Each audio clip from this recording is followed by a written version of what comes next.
හරි. එතකොට අන්තිමට උගන්වපු කාරණා පිළිබඳව සාරාංශයක් ඉදිරිපත් කෙරුවොත් අපි කතා කරුවේ සර්වජන ඡන්ද බලය ලබා දීම නිසා ඇතිවෙච්ච බලපෑම ලාංකීය සමාජය තුළ සර්වජන ඡන්ද බලය මගින් ඇති කරපු බලපෑම පිළිබඳව තමයි අපි සාකච්ඡා කරුවේ. එතකොට අපි එතනදී කතා කරුවා නියෝජන ප්‍රජාතන්ත්‍රවාදයට ජනතාව හුරු වීම එක කාරණයක් විදිහට නියෝජන ප්‍රජාතන්ත්‍රවාදය කියලා කියන්නේ ජනතාව විසින් තෝරගන්න ආණ්ඩුවක් මාර්ගයෙන් පාලනය ගෙන යාම. එතකොට ආණ්ඩුව තේරීමේ අයිතිය ජනතාවට ලැබුණේ නිදහසින් පස්සේ. ඉතින් එතන ඉඳන් තමයි අපිට කැමති ආණ්ඩුවක් තෝරා ගැනීම හෝ පවතින ආණ්ඩුව මාරු කිරීම කරලා තියෙන්නේ. නමුත් ඒකට අවශ්‍ය වැදගත්ම සාධකය තමයි සර්වජන ඡන්ද බලය. මේ සර්වජන ඡන්ද බලය ලැබුණ නිසා තමයි මේ විදිහට නිදහසින් පස් කාලයේදී ආණ්ඩු තෝරා ගැනීම සහ මාරු කිරීම කරලා තියෙන්නේ. දෙවෙනි කාරණේ විදිහට අපි කතා කරුවා දේශපාලන පක්ෂ ක්‍රමයට පදනම වැටීම. සර්වජන ඡන්ද බලය ලැබුණට පස්සේ තමයි ලංකාවේ විධිමත් දේශපාලන පක්ෂ ආරම්භ වෙන්නේ. ලංකා සමාජ පක්ෂයෙන් ආරම්භ වෙලා දේශපාලන පක්ෂ විශාල ප්‍රමාණයක් පසුකාලීනව නිර්මාණය වෙනවා ලංකාව තුළ. එක්සත් ජාතික පක්ෂය, ශ්‍රී ලංකා නිදහස් පක්ෂය, ජනතා විමුක්ති පෙරමුණ, ෆෙඩරල් පක්ෂය, සමාජ පක්ෂය ඔය විදිහට දේශපාලන පක්ෂ ගණනාවක් නිර්මාණය වෙලා තියෙන්නේ ඡන්ද බලය ලැබුණට පස්සේ. ඊළඟ කාරණේ විදිහට අපි කතා කරුවේ නියෝජිතයන් ජනතාවට වගකීමේ ක්‍රමයකට හුරු වෙනවායි කියන. ඒ කියන්නේ දැන් ඡන්ද බලය ලැබුණට පස්සේ යම් පුජ්‍යලයේ පාර්ලිමේන්තුවට යන්න අපේක්ෂා කරනවා නම් එයාට සිද්ධ වෙනවා ජනතාවගේ කැමැත්ත ලබා ගන්න. ඉතින් මැතිවරණ සමයේදී ජනතාව හමුවට ඇවිල්ලා ජනතාවගේ නොයෙකුත් අවශ්‍යතාවයන් සැලකිල්ලට අරගෙන ඒවා ඉටු කරනවාය කියන පොරොන්දුව මත තමයි ජනතාවගේ ඡන්ද බලය ලබා ගත්තේ. ඉතින් පාර්ලිමේන්තුව යනවා කියන එක වතාවක් කරන දෙයක් නෙවෙයි. ඒක ඒ අවස්ථාවේදී අවුරුදු 5න් 5ට පාර්ලිමේන්තු මැතිවරණ පවත්වනවා. ඒ සෑම අවස්ථාවකදීම තමන් පාර්ලිමේන්තුවට තේරීපත් වීමේ අපේක්ෂාවෙන් තමයි නියෝජිතව ක්‍රියාත්මක වෙන්නේ. එහෙනම් ඊළඟ අවස්ථාවේ මැතිවරණය ජයග්‍රහණය කරන්න නම් අනිවාර්යෙන්ම එයාට සිද්ධ වෙනවා ජනතාවගේ ඉල්ලීම් කෙරෙහි අවධානය යොමු කරන්න. ජනතාවගේ උමනා එපාකම් ඉෂ්ට කරන්න සිද්ධ වෙනවා.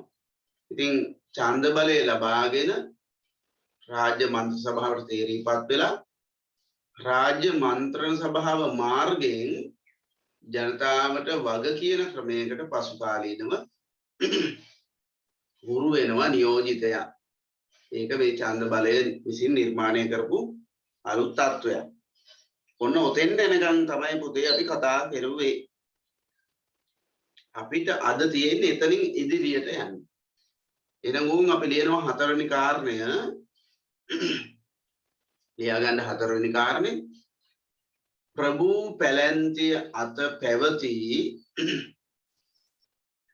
ප්‍රභූ පැලැන්තිය අත පැවති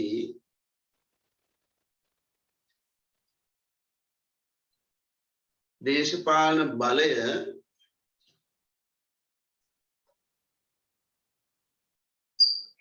සාමාන්‍ය ජනතාව අතට පත්වීම. ප්‍රභූ පැලැන්තිය අත පැවති දේශපාලන බලය සාමාන්‍ය ජනතාව අතට පත්වීම.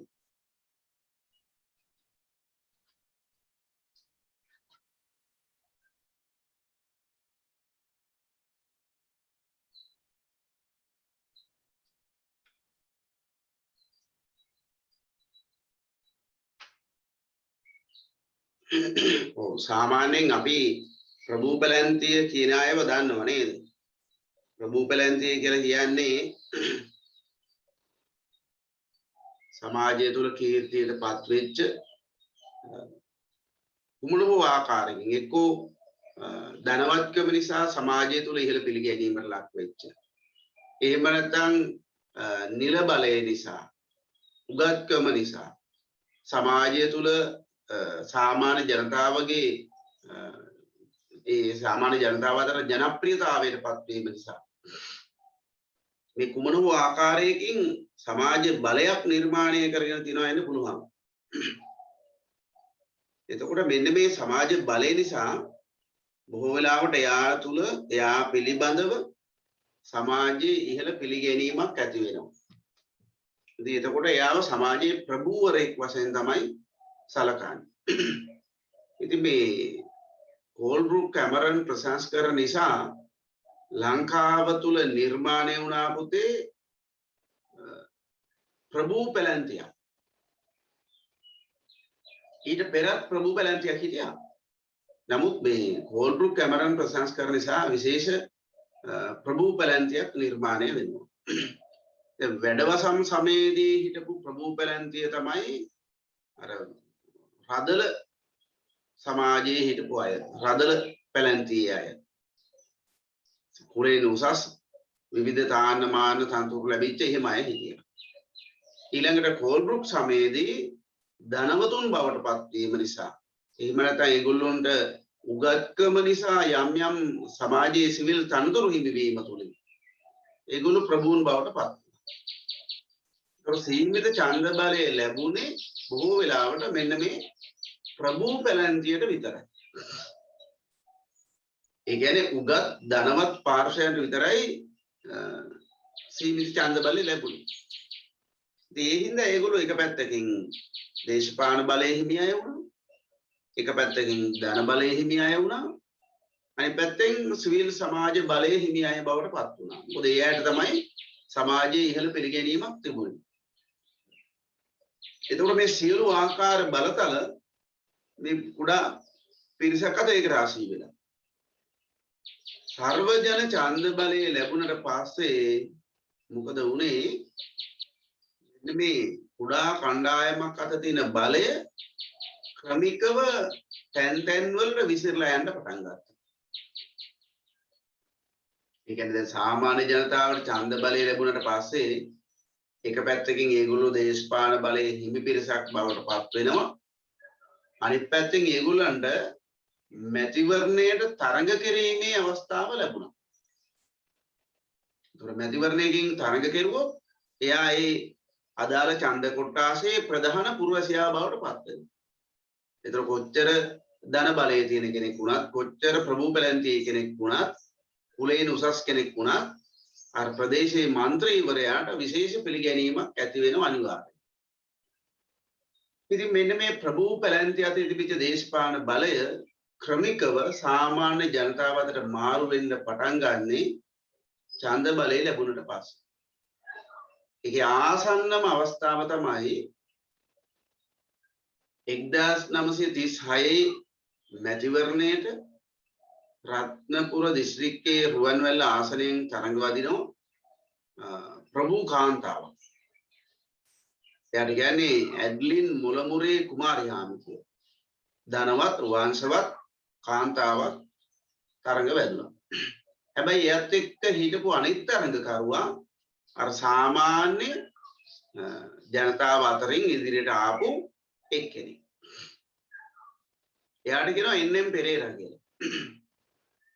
වාමාංශික නායකයෙක්. සාමාන්‍ය ජනතාවත් එක්ක තමයි එයාගේ ජීවිතේ වැඩි කාලයක් ගත කෙරුවේ. ලංකාවේ මෙතෙක් බිහි වෙච්ච විශිෂ්ටතම මුදල් ඇමතිවරයා වශයෙන් සැලකන්නේ එන්.එම්. පෙරේරා මහත්මයා. එතකොට මේ 1936 මැතිවරණයේදී එන්.එම්. පෙරේරා සහ ඇඩ්ලින් මුලමුරේ කුමාරියාමි අතර තරඟයෙන් අර වංශවත් ධනවත් කාන්තාව ප්‍රභූ කාන්තාව පරාජයටපත් වෙලා මේ සාමාන්‍ය පුද්ගලයෙක් වෙච්ච එන්.එම්. පෙරේරා මැතිවරණයෙන් ජයග්‍රහණය කරනවා. ඉතින් ඔය තමයි ආරම්භය. ඉතින් පස්සේ විවිධ අවස්ථාවලදී මේ ක්‍රියාවලිය සිද්ධ වෙනවා. උදාහරණයක් විදිහට ගත්තොත් එම 1976 දී 77 දී ලංකාවේ අගමැති ධූරයට පත් වෙන්නේ 77 දී ජේ.ආර්. ජයවර්ධන. ඊට පස්සේ 78 ව්‍යවස්ථාව ගෙනාවට පස්සේ 78 දී අගමැති ධූරයට පත් වෙන්නේ මේ පහත් කුලයට අයත්යයි සලකපු පුද්ගලයෙක්. ඒ ඔය කොළඹ දැන් කොළඹ සාමාන්‍ය මුළුක්කු ප්‍රදේශ තියෙනවනේ. ඔය මරදාන, කෙසෙල්වත්ත, තොටලඟ, ග්‍රෑන්ඩ් පාස් ඔය පැත්ත ගත්තොත් එම මේ මිනිස්සු වැඩි හරියක් මුළුක්කු ජීවිත ගත කරන්නේ. කුඩා කුඩා පැල්පත් හදාගෙන බොහොම දුක්ඛිත ජීවිතයක් ගත කරන්නේ. කැලණි පාලම දෙපස එහෙම. ඒතර මේ කෙසෙල්වත්ත කියන්නේ එවැනි ප්‍රදේශයක්. ඒ කෙසෙල්වත්ත ප්‍රදේශයේ ජීවත් වුණු ඉතාම දුප්පත් දරුවෙක් තමයි රණසිංහ ප්‍රේමදාස කියලා කියන්නේ. අම්මා උදේට කෑම හදලා දෙනවා. මේ පුංචි ප්‍රේමදාස අර අම්මා හදන මොනවාද ඉන්දියාප්පද ලැබරියද අරේවද මේවද වඩේද ඕව අරගෙන ගිහිල්ලා කඩවල වලට දාලා තමයි ඉස්කෝලේ ගියයි කියලා කියන්නේ. ඒ තරමටම සමාජයේ පහළ වුණු පුද්ගලයෙක්. කෙසෙල්වත්ත කියන්නේ ඔයාලා ගිහිල්ලා ඒ හරිය යම් ප්‍රමාණයකට මේ අධ්‍යයනයක් කරුවොත් ඔය නිකන් ඇවිදින ගමන් අපි ඉතින් දන්නවා මේ කොළඹ විශ්වවිද්‍යාලයේ අවුරුදු 4ක් ඉගෙන ගන්නකොට ওই පැත්ත ඇවිද්දානේ අපි. ඉතින් කෙසෙල්වත්ත කියන්නේ සාමාන්‍යයෙන් ඊටාම මේ මුළුක්කු බොහොම කලහකාරී අපිරිසිදු එහෙම මිනිස්සු තමයි වැඩි හරියක් ජීවත් වෙන්නේ. ඒ මිනිස්සුගේ ජීවිතය හරිම මේ පහළ මට්ටමක තියෙනවා. ඉතින් එවැනි ප්‍රදේශයක වුණ මේ පුංචි ප්‍රේමදාස 1978 දී ලංකාවේ අගමැති ධූරයට පත් වුණා. එතනින් නොනවති 1989 දී ජනාධිපතිවරණ ඉදිරිපත් වෙලා ජනාධිපතිවරයා බවට පත් වෙනවා. ඉතින් ඒ රණසිංහ ප්‍රේමදාසගේ පුතා තමයි සජිත් ප්‍රේමදාස කියන්නේ. හැබැයි තාත්තට තිබිච්ච ඒ දැක්ම හෝ තාත්තට තිබිච්ච ඥාණයෙන් කලඳක්වත් තියනවද කියන්න මම දන්නේ නැහැ. කොහොමද තියෙන පුතාට වඩා මේ 100,000 ගණන් ඉදිරියෙන් හිටියා තාත්තා. දුප්පත් මිනිස්සු ගැන සෑහෙන්න උමනාවෙන් කටයුතු කරපු මිනිස්සේ යම් යම් කාරණා නිසා සමාජය තුළ එයා අපදිරිතයටපත් වුණා. පසු කාලිනව ගත තීරණ නිසා. කොහොමවත් සමාජයේ පහළම වුණ පුද්ගලයෙක් විදිහට තමයි එයා රටේ මුල් ආසනයේ ජනාධිපති ධූරය දක්වා ආවේ. ඊළඟට ගත්තොත් ඔය මෛත්‍රීපාල සිරිසේන මහත්මයාත් එහෙමයි. ගොවියෙක්ගේ දරුවෙක්. වෘත්තිය ආරම්භ කරලා තියෙන ග්‍රාම සේවක කෙනෙක් විදිහට. ඉතින් එහෙම ඇවිල්ලා දේශපාලනයේ නිරත වෙලා 1989 දී පාර්ලිමේන්තුවට තේරීපත් වෙලා 2015 දී ජනාධිපති ධූරයේ අසුන් ගන්නවා. ජනාධිපති අන්තරේ වැඩ බාර ගන්නවා. ඉතින් අපිට ඒ පුද්ගලයන්ගේ ක්‍රියාකාරීත්වයේ යම් යම් අඩුපාඩු මොනවා හරි තිබුණාට එයාලගේ සමාජය පිළිගැනීම පිළිබඳව නොයෙක් විවේචන තිබුණාට අපේ මාතෘකාවට අදාළව බැලුවොත් සමාජයේ ඊටාම පහළ අඩියක සිට රටේ අවසාන තන්තුර දක්වා එහෙම නැත්නම් ඉහළම පුටුව දක්වා පැමිණිච්ච අය ඉන්නවා. ඒ සර්ව ජන ඡන්ද බලයට පිහිට වෙන හේතුවක් නිසා නෙවෙයි. ඉතින් ඔහොම ගත්තාම ඔන්න ප්‍රභූ පෙළැන්තිය අතර තිබිච්ච දේශපාලන බලය සාමාන්‍ය ජනතාව අතර පත් වෙනවා. ඔව් අපි ලියමු මෙහෙම.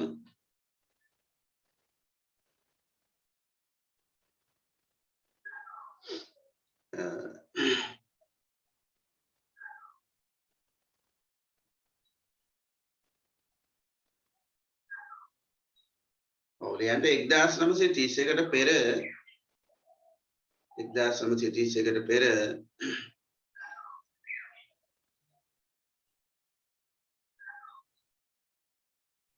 රටේ ජනගහනයෙන්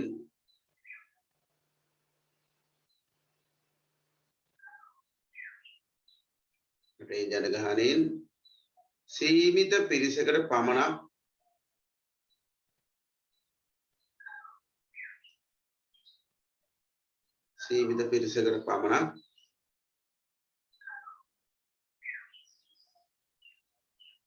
ඡන්ද බලය හිමිව තිබුණි.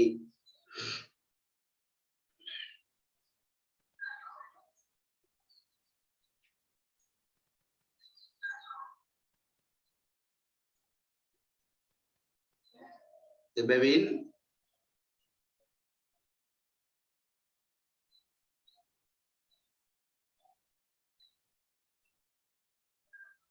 මෙම සීමිත කණ්ඩායම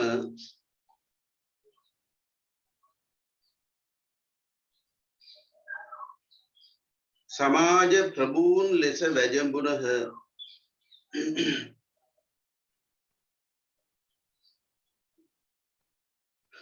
සමාජ ප්‍රභූන් ලෙස වැජඹුණහ.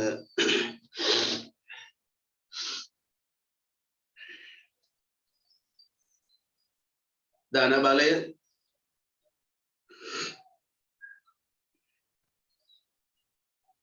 සමාජ බලය,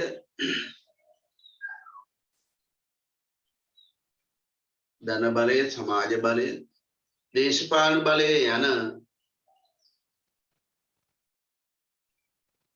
දේශපාලන බලය යන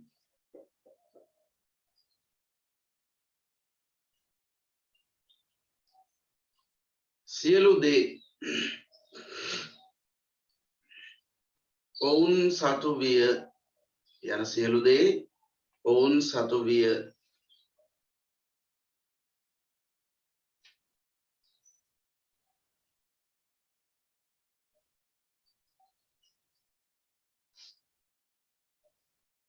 නමුත්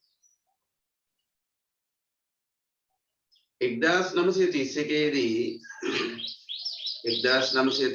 දී සර්වජන ඡන්ද බලය ලබා දීමෙන් පසු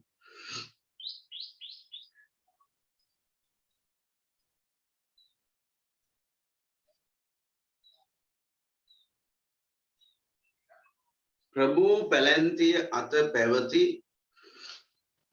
පැලැන්තිය අත පැවති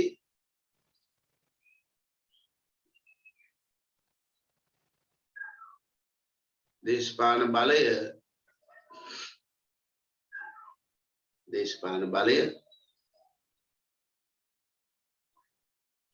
ක්‍රමිකව ඔවුන්ගෙන් ගිලිහි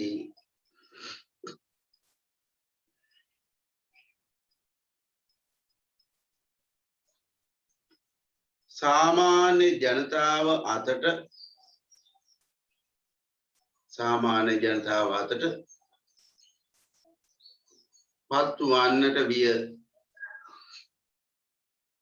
පත්වන්නට විය.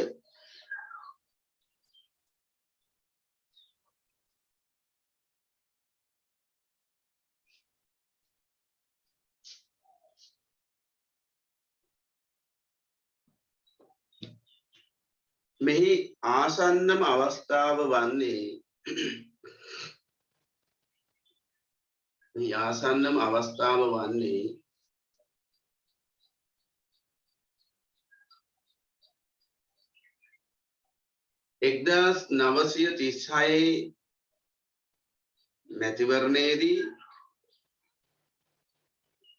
එක්දාස් 936 මැතිවරණයේදී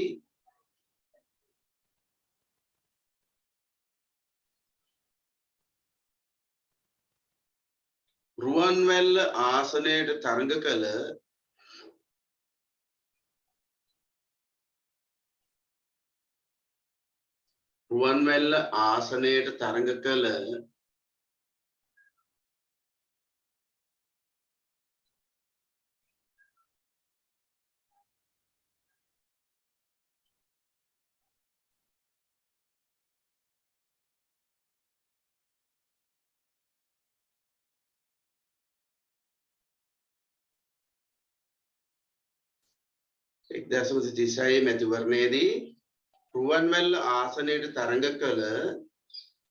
ප්‍රභූ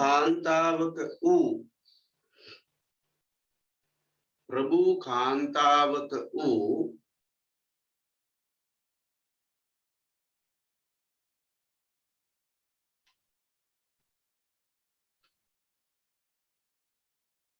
ඇඩ්ලින්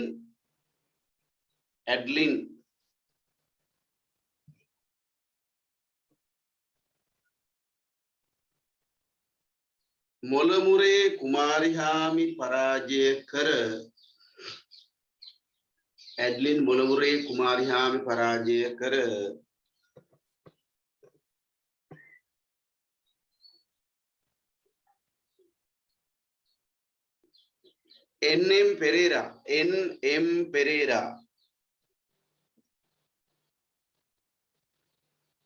NM Pereira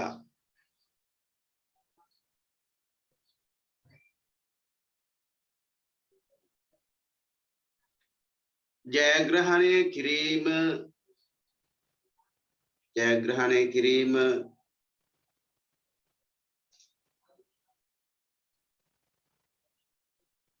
පෙන්වා දිය හැකිය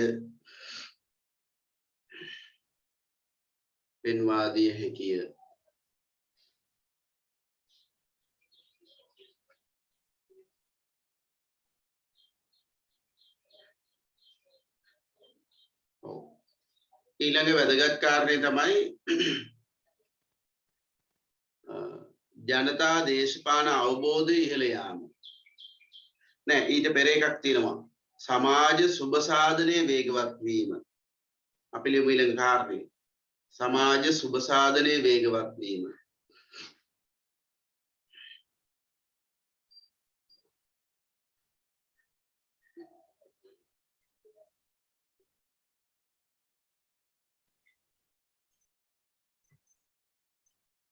මේ සුබ සාධනයයි සර්වජන ඡන්ද බලයයි අතර ඊටාම සමීප සම්බන්ධතාවයක් තියෙනවා. ඇයි දැන් මේ ඡන්ද බලයයි සුබ සාධනය අතර සමීප සම්බන්ධතාවයක් තියෙනවයි කියන්නේ? සුබ සාධනය කියන්නේ බොහෝ වෙලාවට නොමිලේ ලබා දෙන සේවාවන්. එහෙම නැත්නම් අර්ධ සහන පදනම මත ලබා දෙන සේවාවන්. බොහෝ දුරට නොමිලේ. උදාහරණයක් විදිහට ගමු. අධ්‍යාපනය. දැන් මේ උපකාරක පන්ති අධ්‍යාපනයේ තියෙනවා. පාසල් අධ්‍යාපනයේ තියෙනවා. රජයේ පාසල් අධ්‍යාපනයේ තියෙනවා.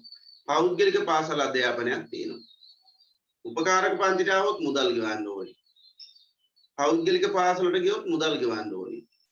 හැබැයි රජයේ පාසලට ගියොත් මුදල් ගෙවන්න අවශ්‍යතාවයක් නැහැ. එහෙනම් රජයේ පාසල සුබ සාධන සේවාවන් සපයන ආයතනයක්. ප්‍රයිවට් හැන්දෑවේ 4න් පස්සේ මේ දොස්තර මහත්තයා ගෙදර ගිහිල්ලා බේත් ගත්තොත් මුදල් ගෙවන්න ඕනේ. ඉස්පිරිතාලෙ ගිහිල්ලා බේත් ගන්න මුදල් අවශ්‍ය වෙන්නේ නැහැ. අපි ඉස්සරහින් එහෙම හිතුවේ නේද? දැන් නම් ඉතින් දීලා දෙනවා ෆාමසියෙන් තමයි වැඩි හරි. ඉතින් ඒකට අන්න සමහර සේවාවන් නොමිලේ ලැබෙනවා. සමහර ඒවා අපි මුදල් ගෙවලා ලබා ගන්නවා. දැන් මේ 1931කට පෙර අපිට නොමිලේ ලැබිච්ච කිසිම සේවාවක් නැහැ. හැමදේම අපි මුදල් ගෙවලා ගත්තා. හරි හැමදේම මුදල් ගෙවලා ගත්තා. ඉතින් එතකොට අර සමාජයේ හිටියනේ නිර්ධන විශාල පිරිසක්. ඉතින් මේ නිර්ධන විශාල පිරිසට කොහොමද යහපතක් සලසන්නේ කියන කාරණය සැලකිල්ලට අරගෙන තමයි ඡන්ද බලය දුන්නේ. මොකද මැතිවරණයට තරඟ කරන අපේක්ෂකයෝ ජනතාව හමුවට ගිහිල්ලා ඡන්ද ඉල්ලගෙන ව්‍යවස්ථාදායකට තේරීපත් වුණාට පස්සේ අනිවාර්යෙන් ඔවුන්ට සිද්ධ වුණා ජනතාවට විවිධ සේවාවන් සපයන්න. ඉතින් මේ විදිහට තේරීපත් වෙච්ච മന്ത്രിවරු විධායක කාර්ය සභා ක්‍රමය හරහා ජනතාවට සුබ සාධනය සපයන නොයෙකුත් ප්‍රතිපත්ති හඳුන්වලා දුන්නා. උදාහරණයක් විදිහට ගත්තොත් 1936 කෘෂිකර්ම ප්‍රතිපත්ති. හරි ගෝජන පද ව්‍යාපාර පනත කියලා එකක් ගේනවා ඊට අදාළව. කෘෂිකර්ම ප්‍රතිපත්තියට අදාළව ගේනවා ගෝවි ජනපද ව්‍යාපාර පනත. ඔය ගල් ඔය ව්‍යාපාරය එහෙම ඊළඟට ආයෙ ගේනවා නිදහස් අධ්‍යාපන පනත. එතකොට මේ කෘෂිකාර්මික ප්‍රතිපත්ති, අධ්‍යාපන ප්‍රතිපත්ති, සෞඛ්‍ය ප්‍රතිපත්ති මේවා අලුත් ආකාරයට නිර්මාණය වෙනවා ජනතාවගේ සුබ සාධන ඉලක්ක කරගෙන. ඒ අනුව තමයි 1945 වගේ කාලෙ වෙනකොට අපිට නිදහස් අධ්‍යාපනය ලැබෙන්නේ. එතකොට නිදහස් අධ්‍යාපනයත් එක්ක අවුරුදු 14 දක්වා අධ්‍යාපනය ලැබීම අනිවාර්ය කරනවා. බොහෝ වෙලාවට ඒ කාලේ තිබිච්ච මේ දුප්පත්කම සැලකිල්ලට අරගෙන බහුතරයක් දෙනා පාසලට එන්නේ නැති නිසා උපාය මාර්ගයක් යොදාගත්තා. පාසල් ළමුන්ට නොමිලේ දිවා ආහාරය දෙන්න. ඒතකොට ගෙදර කණ්ඩවත් නැතිව ඉන්න ළමයා අඩුම තරමේ කෑම එක දවල් කෑම එක කන්න හරි ඉස්කෝලේ කියලා කල්පනා කරලා තියෙනවා. ඒක තමයි අතන උපාය මාර්ගය. නැත්නම් මේ ඉස්කෝලේ ආපුවම බඩගිනි වෙච්චාම මේ කන්න දීලා උගන්නන එක නෙමෙයි. බොහෝ දුරට අපේක්ෂා කරලා තියෙන්නේ ඉස්කෝලේ නෑ ඉගෙන ගන්න උවමනාවක් නෑ. හැබැයි ගෙදර හිටියත් කන්න බොන්න නැති දරුවා කල්පනා කරනවා ඉස්කෝලේ ආවොත් දවල් කෑම එක හරි කන්න පුළුවන්. ආන්න එහෙම කල්පනා කරලා තමයි පුතේ මේ වගේ ක්‍රම නිර්මාණය කරලා තියෙන්නේ. අපිත් එහෙම කාලයක් තිබුණා. අපි ඉස්කෝලේ යනකොට මුලින්ම දුන්නේ මේ බිස්කට් එකක්. සීමිත කොටයක් විතර බිස්කට් එකක් තියෙනවා. ඔය බටර් බිස්කුට් වගේ හරි රහයම. ඉතින් අපි මුල් කාලේ ඉස්කෝලේ ගියේ අපිට ඔය ඉගෙනීම පිළිබඳව අවබෝධයක් නැහැ. අපි ඉස්කෝලේ ගියේ බිස්කට් එකක් ගන්න. ඇත්තම කතාව එහෙම තමයි. ඉතින් නොමිලේ ආහාර ලබා දීම, දිවා ආහාරය ඒව ලබා දීම අර දරුවන්ව පාසලට ආකර්ෂණය කරන්න හේතුවක් වුණා. ඒතකොට නොමිලේ අධ්‍යාපනය දුන්නා, නොමිලේ දිවා ආහාරය දුන්නා. එතකොට අර ගම්වල ජීවත් වන අහිංසක ජනතාවට ජීවනෝපායක් තිබුණේ නැහැ.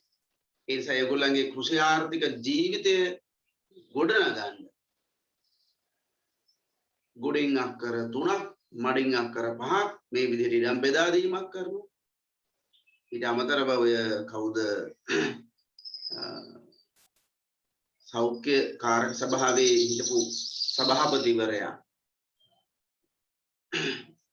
නම් මතකත් නෑ.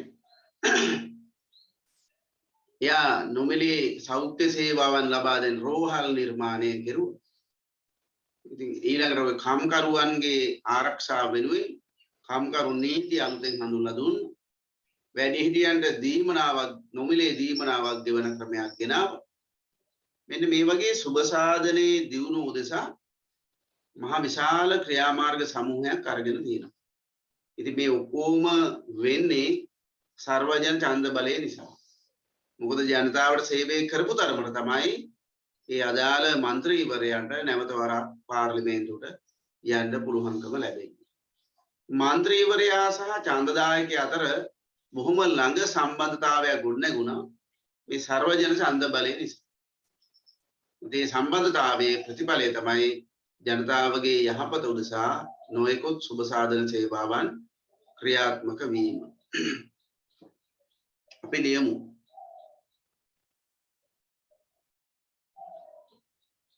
ඔව් ලියන්න මහජන නියෝජිතයා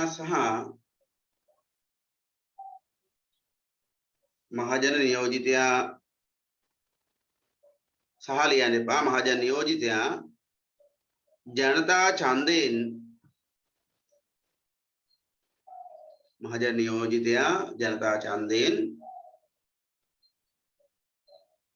ව්‍යවස්ථාදායකයට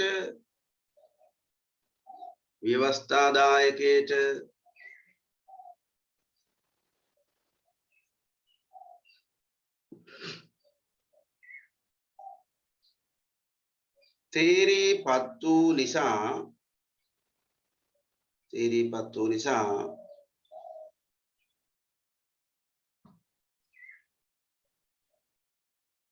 ජනතාවට වැඩි වැඩියෙන්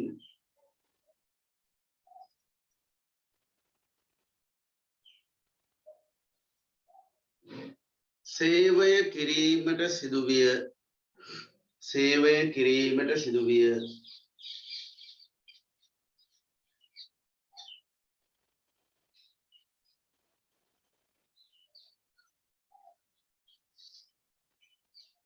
නියෝජිතයා සහ ඡන්දදායකයා අතර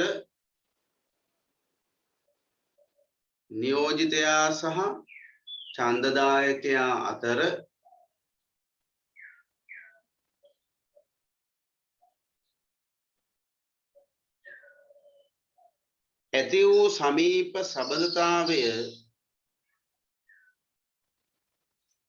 ඇති වූ සමීප සබඳතාවය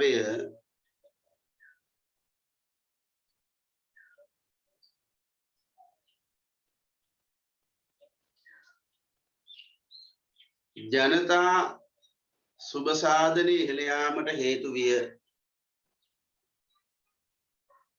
ජනතා සුබ සාධනයේ ඉහළ යාමට හේතු විය.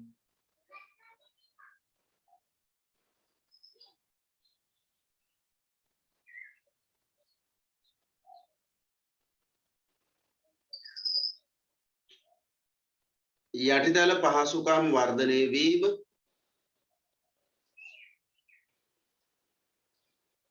පහසුකම් වර්ධනය වීම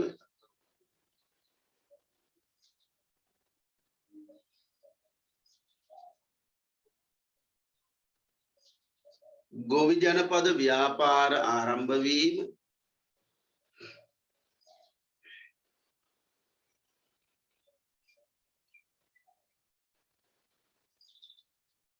යටිතල පහසුකම් වර්ධනය වීම කමාවක්. ඊට පස්සේ ගොවි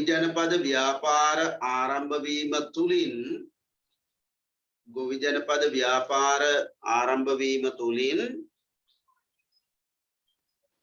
ග්‍රාමීය ජනතාවගේ ආර්ථිකය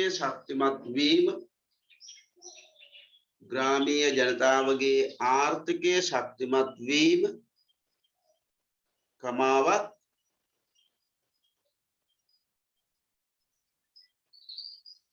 කමාවක් කියලා ලිව්වේ නෑ නේද? කමාවක් දාගත්තානේ. ආර්ථිකය ශක්තිමත් වීම නිදහස් අධ්‍යාපන පනත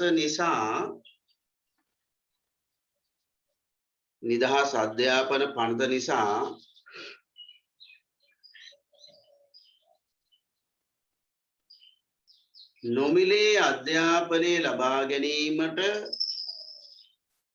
නොමිලේ අධ්‍යාපනය ලබා ගැනීමට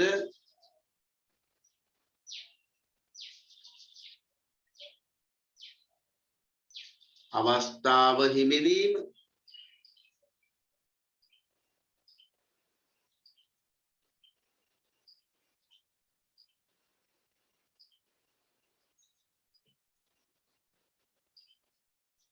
ටියුට් එක තියෙන අය හදාගන්න. මෙතන පොඩි දෝෂයක් තියෙනවා. සමාජ සේවා පාසල් සිසුන්ට නොමිලේ දිවාහාර සැපීම කියලා තියෙන්නේ. සමාජ සේවා කියන වචනේ කපා ගන්න. සමාජ සේවා කියන වචන දෙක කපන්න. පාසල් සිසුන්ට නොමිලේ දිවාහාරය සැපීම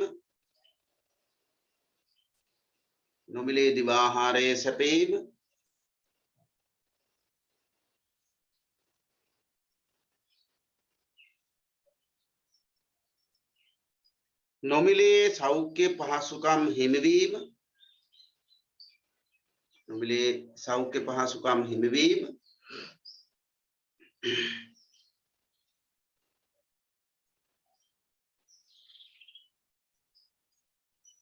ඩොනමෝර් ප්‍රතිසංස්කරණ යටතේ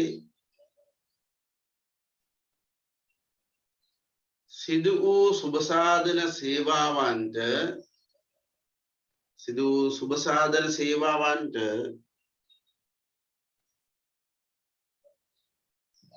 නිදසුන් වේ.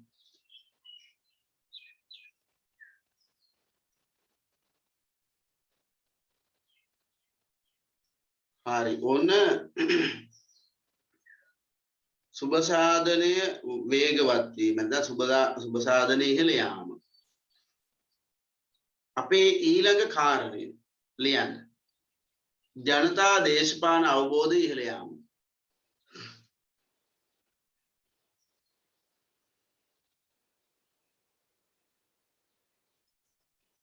ජනතා දේශපාලන අවබෝධය ඉහළ යාම.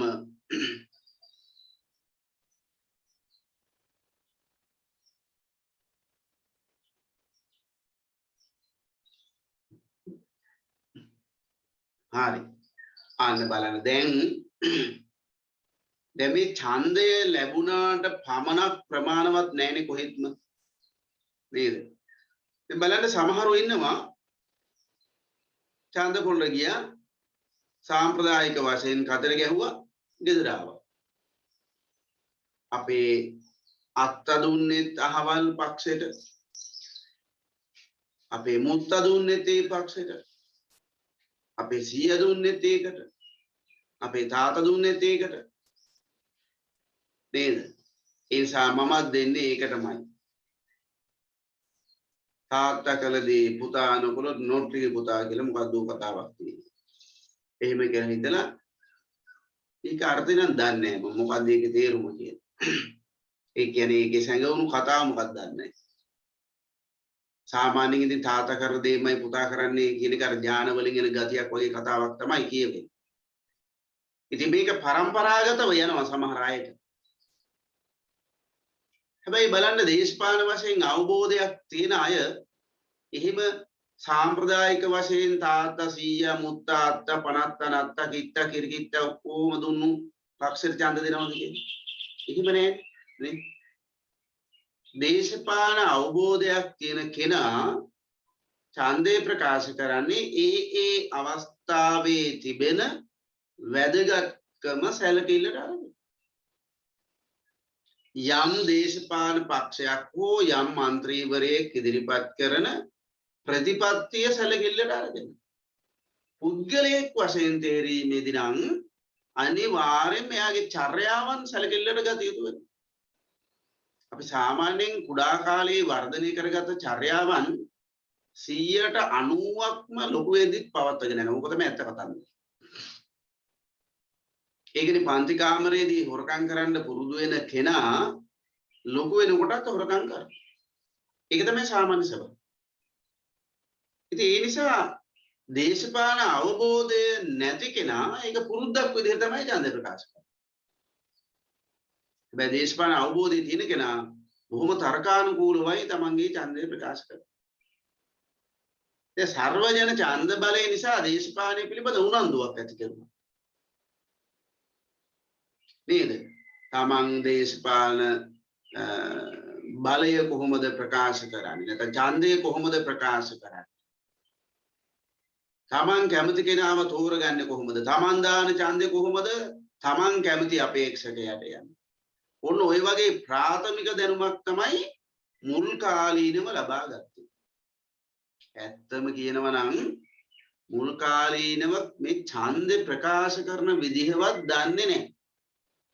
ඉතින් 1931 මැතිවරණයේදී මොකද දන්නවද කෙරුවේ? වර්ණ ඡන්ද පෙට්ටි ක්‍රමයක් භාවිතයට ගත්තා.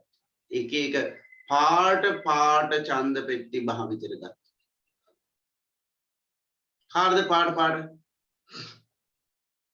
එක අපේක්ෂකයෙකුට වර්ණයක් දුන්නා. එක්ස්ට්‍රා රතු, white නිල්, ඉසඩ් කොළ පාට ආන්ගිම වර්ණයක් දුන්නා. දැන් ඡන්දදායකයා දන්නවා අන්න කොළ පාට අපේ කෙනා. රතු පාට අපේ කෙනා. නිල් පාට අපේ කෙනා.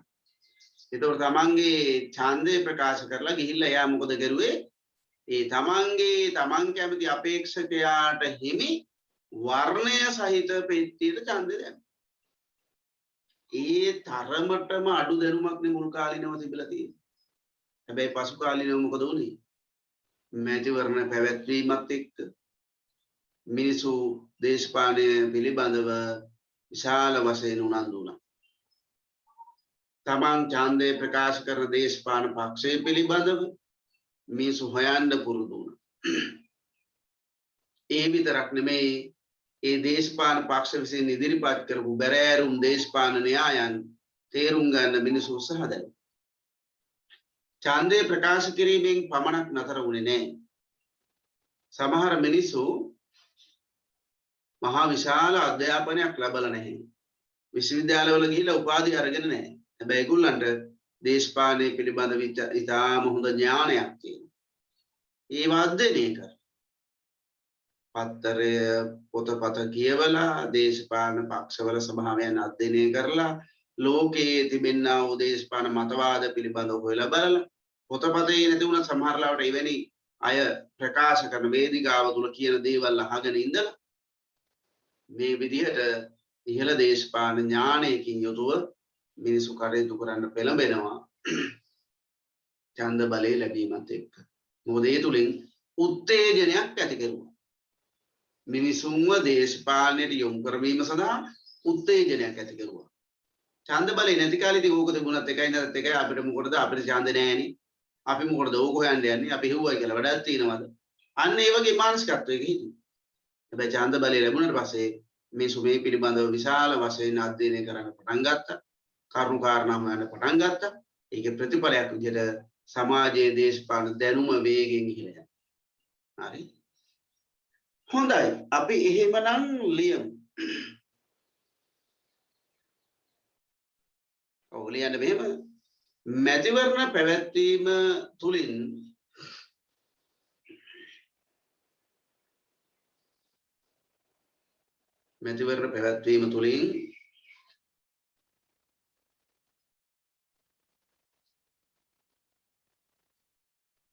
ඡන්දය ප්‍රකාශ කිරීමට හුරු වීම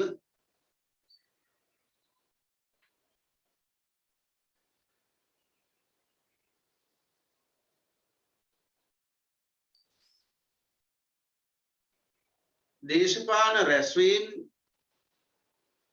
පෙළපාලි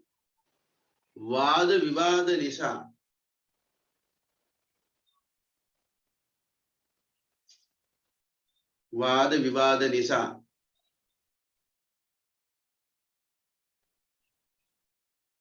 දේශපාලන දැනුම පුළුල් වීම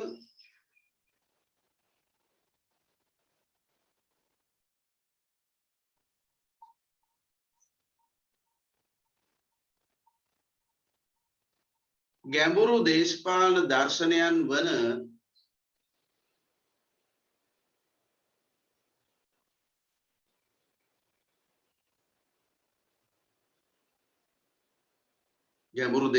දර්ශනයන් වන සමාජවාදය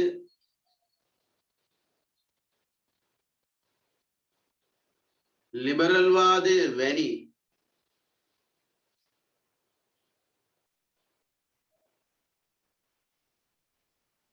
දේශපාලන මතවාද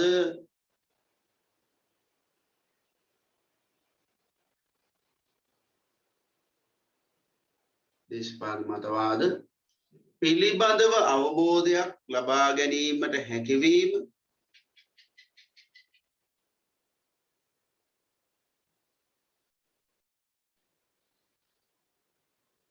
සර්වජන ඡන්ද බලය තුලින්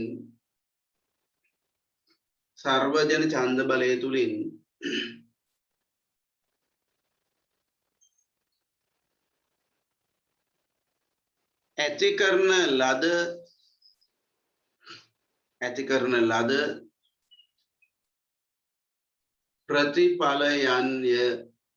කරන ලද ප්‍රතිඵලයන්ය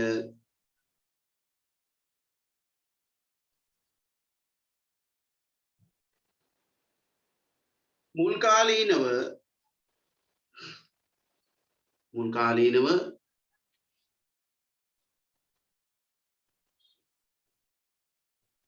ඡන්දය ප්‍රකාශ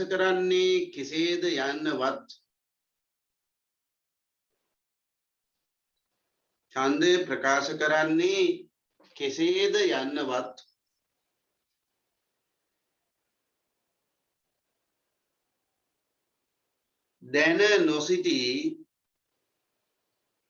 දැන නොසිටි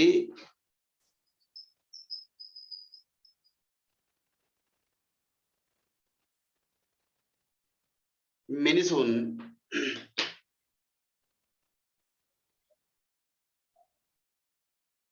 පසුකාලීනව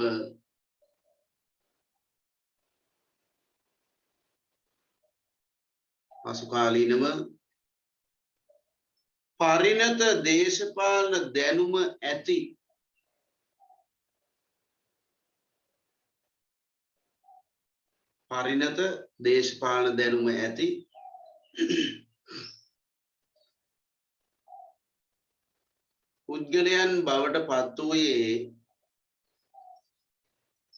පුද්ගලයන් බවට පත් වූයේ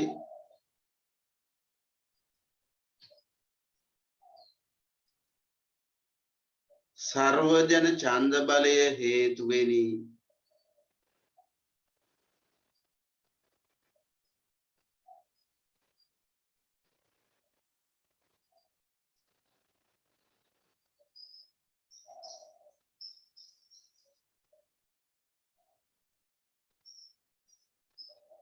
හරි. අපි යනවා ඊළඟ කාරණයට. දැන් මේ ඊළඟ කාරණයට යන්න ඉස්සරලා කොහොමද හඳුනගන්නේ මේ ජනතාවගේ දේශපාලන සහභාගීත්වය ඉහළ යනවද පහළ යනවද කියලා? දැන් ජනතාව දේශපාලනයේ සහභාගී වන විවිධ අවස්ථා තියෙනවා. අපි ඒ කාලේ ගත්තොත් 1931 වගේ කාලේ ගත්තොත් අද වගේ සිවිල් සංවිධානවල ක්‍රියාකාරීත්වයක් තිබුණේ නැහැ. ඊටම අවමව තිබුණේ. ඒවට සහභාගී වුණා දැනුගත අය විතරයි සහභාගී වුණේ. දේශපාලන පක්ෂ බිහි වෙලා තිබුණේ ඊටම අවම වශයෙන්. ඒ තිබුණත් ඒවට ක්‍රියාකාරීව සහභාගී වුණේ ඊටම සීමිත පිරිසක් පමණයි. අද වගේ නෝකුත් බලපෑම් කණ්ඩායම් මේ කාලේ තිබුණේ නැහැ. තිබුණා නම් ඊටම අවම ප්‍රමාණයක් තිබුණේ. එතකොට එහෙමනම් ඒ කාලේ හැටියට මිනිසුන්ට දේශපාලන සහභාගී වෙන්න තිබිච්ච අවස්ථා ඊටම විරලයි. හැබැයි ඡන්ද බලය ලබා දීම නිසා සර්වජන ඡන්ද බලය ලබා දීම නිසා අන්න සමාජයේ බොහෝ දෙනෙකුට දේශපාලනයේ සහභාගී වෙන්න දොර විවෘත වෙනවා. මොකද්ද විවෘත වෙච්ච දොර? ඡන්ද බලය ලැබුණාම මැතිවරණය කියන තැනට යන දොර විවෘත වුණා. මැතිවරණයේදී අපි මොකද කරුවේ? ඡන්ද පොළට ගිහිල්ලා අපේ ඡන්දය ප්‍රකාශ කරුවා. අන්න දේශපාලන සහභාගීත්වය. එහෙනම් මිනිසුන් දේශපාලන සහභාගී වන ප්‍රධානම අවස්ථාව බවට පත් වෙන්නේ පුතේ මැතිවරණය. මැතිවරණය මගින් මිනිසු දේශපාලනයේ සහභාගී වෙනවා. කොහොමද මේක ඉහළ යන්නේ?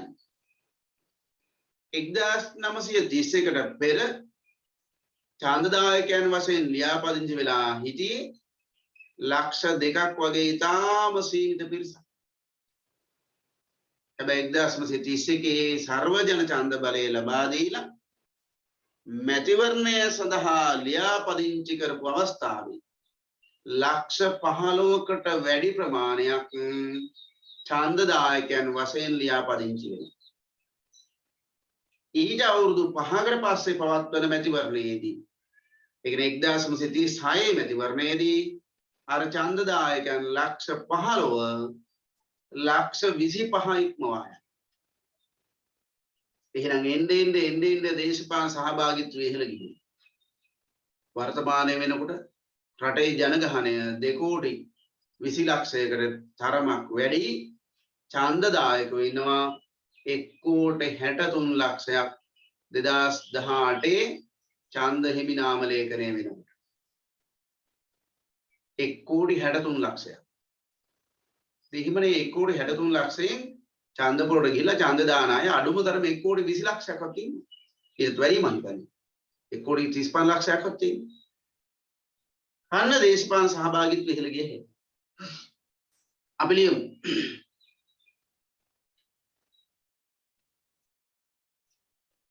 1931කට පෙර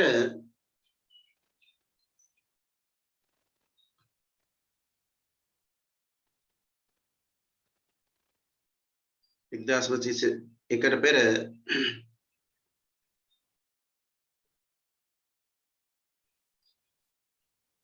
ඡන්ද බලය හිමි වූයේ ටියුට් එකේ දෝෂයක් තියෙනවා හදාගන්න. ලක්ෂ 4ක් නෙමෙයි ලක්ෂ 2ක් 100ට 4ක් 100ට 4 කියන එක තමයි ලක්ෂ 2 කියලා ලක්ෂ 4 කියලා වැදලා තියෙන්නේ. ටියුට් එක හදාගන්න 1931කට පෙර ඡන්ද බලයේ හිමි වූයේ ලක්ෂ 2ක් 4ක් නෙමෙයි 2ක් වැනි සුළු පිරිසකටය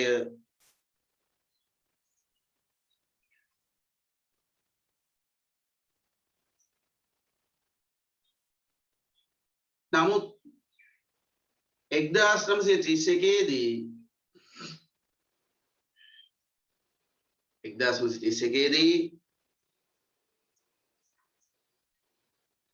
ලියාපදිංචි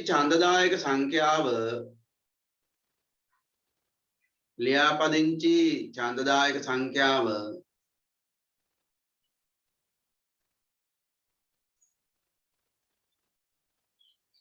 ලක්ෂ 15 ඉක්ම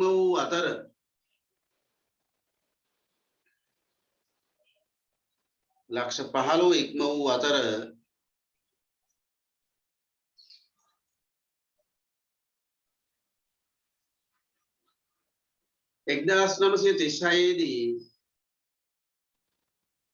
එක්දාස් නවසිය තිස්හයේදී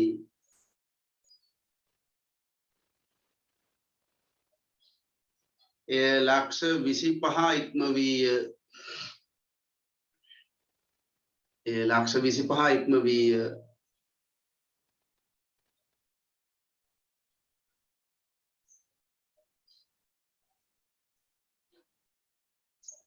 මෙහි ප්‍රතිඵලයක් වශයෙන්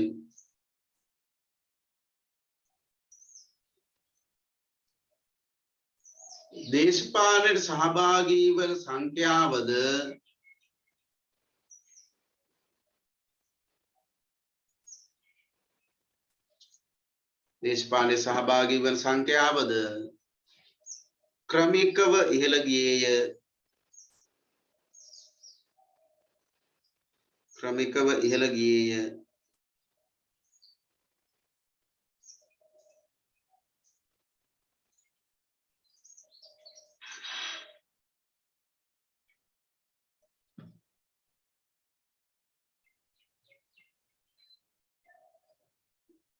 අවසාන කාරණය කියනවා සමාජ සජීවීකරණය වේගවත් වීම. ලියා ගන්න. සමාජ සජීවීකරණය වේගවත් වීම.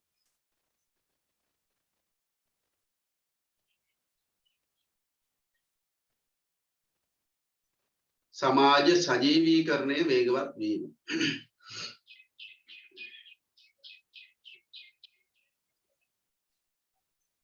හරි. දැන් මොකද්ද මේ සජීවී කියලා කියන්නේ? සජීවී අජීවී. පණ ඇති පණ නැති. දැන් ඊයේ පෙරේද වැස්සනේ ලොකු වැස්සක් පලාතරම වැස්සනේ. රටටම වැස්සද ඔකදී වැස්ස. උණු ගමන් ඔය යනවා එහෙම වැස්සක් ඔය ජනවහරේ නම් කියන්නේ කොටම් පුපුරන වැස්ස කියලා ඒකට කියන්නේ. මිනිස්සු හේංගු තෙන් කරන්න කැලෑ කපනවානේ. නේද? ආන්ගේ ඒකත් එක්ක බැඳිච්ච මිනිස්සු විසින් හදාගත්ත කාරණකේ තියෙන්නේ. වැස්ස ගැන අපි පැත්තක තියමු. අපේ පාඩම වැස්ස නෙමෙයි. භූගෝල විද්‍යාව වගේ නම් වැස්ස ටිකක් උගන්වන්න තිබුණා. වර්ෂණ ක්‍රියාවලිය වගේ එකක් නේද? බැරි නෑ පුළුවන්. ඒව කරන්න කාලයක් නෑ නේද? දැන් වැස්ස වැටුණාට පස්සේ අර මැලවිලා තිබිච්ච පණ නැති වෙලා තිබිච්ච ගස් වලට මොකද වුනේ? දවස් 2කට විතර පස්සේ බලද්දී ඒ ගස් වලින් අලුත් පණක් ලැබිලා නේද? ඒ කියන්නේ වර්ෂාව විසින් අර ගස් වලට අලුත් ශක්තියක් දුන්නා. විශේෂයෙන් මේ වර්ෂණ ජලයේ නයිට්‍රජන් අඩංගුයිනේ. ඉතින් අපි කොච්චර ඔය ලිඳේ තියෙන වතුර, ටැප් එකේ එන වතුර ගස් වලට දැම්මත් එන පණට වඩා ඊටාම හොඳ ශක්තිමත් පණක් ලැබෙනවා වර්ෂාව ලැබිච්චාම. ඒකට හේතුව වර්ෂා ජලයේ නයිට්‍රජන් අඩංගුයි. හරි. ඉතින් දැන් මේ මම කියන්න හදන්නේ අර ගස් වලට එනම අලුත් පණක්. පොඩි සජීවී තත්වයකට පත් වෙනවා.